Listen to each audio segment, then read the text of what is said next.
Hello, I'm Merritt, founder, managing partner of the law firm General Counsel PC, located in McLean, Virginia. Since 1997, I've been helping employers and employees with employment matters throughout the Washington, D.C. metropolitan area. Today I want to talk a little bit about non-compete, non-solicitation agreements. There's a lot of confusion out there whether or not a non-compete, non-solicitation agreement can be enforceable. The answer is yes. A well-drafted, narrow, non-compete, non-solicitation agreement will be enforceable, and it's an important tool that all employers should consider. So let's go into a little bit more detail. First, from an employer's perspective, a non-compete, non-solicitation agreement is oftentimes much more than that. It might also have confidentiality, proprietary information provisions. It could have intellectual property protections. It could have a non-disparagement clause. It might be the only contract that you have with that employee to define the relationship and provide protections to the employer. Therefore, it's something that we highly recommend for all of our employer clients.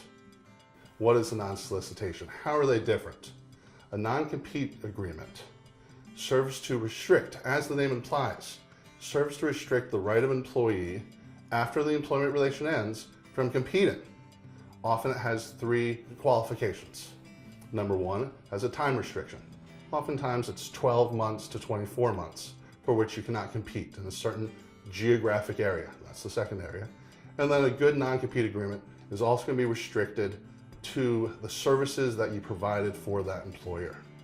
Where a lot of employers get into trouble is they don't want you to go compete with any competitor anywhere, and that's just too broad.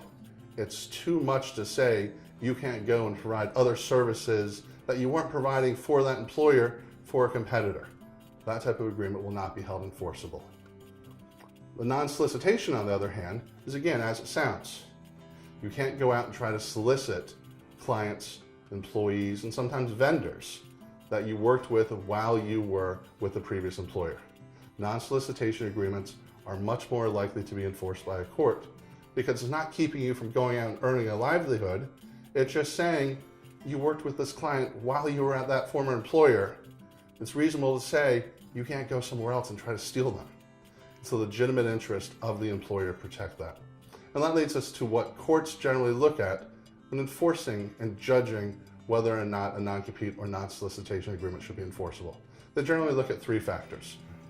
Number one, the court will look at whether or not the agreement is reasonable from the perspective of the employer. It needs to be as narrowly tailored as possible to protect the legitimate interest of the employer. You can't go out and keep an employee from working for any business in a geographic area. You can't keep someone working for 5 years, depending on the circumstances. You can't stop them from going and doing a different job. You need to protect the legitimate interest of the employer. That's why non-solicitation agreements are more favored. Number two, you look at, is it reasonable from the perspective of the employee? You want the employee to be able to go out and earn a livelihood. You know, it is not in the interest of a court, the employer, the employee, or public at large to have people that not be able to go out and get a job because of a non-compete, non-solicitation agreement.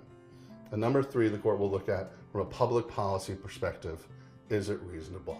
Again, you don't want agreements that are so broad that people can't go out and earn a livelihood. General Counsel attorneys since 1997 have been reviewing, drafting, negotiating, and sometimes when necessary, litigating non-compete, non-solicitation agreements. We've written hundreds of them, we've reviewed hundreds of them. So if you need help drafting one, negotiating one, or you're an employee and you just want to understand what your rights are, please call us. Happy to give you a free initial consultation. Thank you very much.